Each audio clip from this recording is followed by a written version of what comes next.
Кај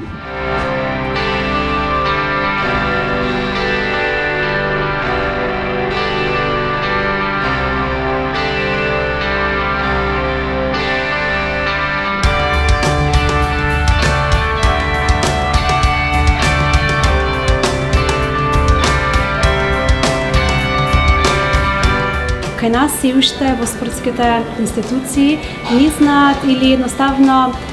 не подкренуваат прашање по однос на воведување на родово сензитивни политики,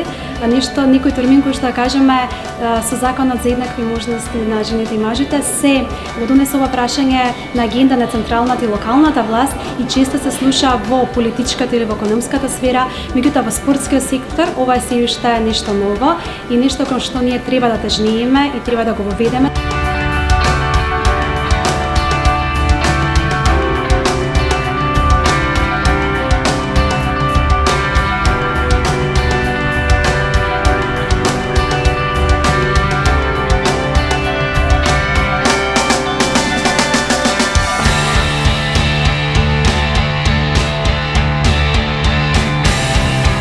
Јас како долгогодишна парагладеристка се сеќавам дека во текот на мојата спортска кариера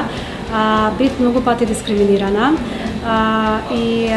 тогаш, бидејќи бев млада, не знаев дека тоа е дискриминација. Еден пример е кога освојував прво и второ место на надпревари, наместо трофеј и медалја ми беше доделувано цвеќе и фустан.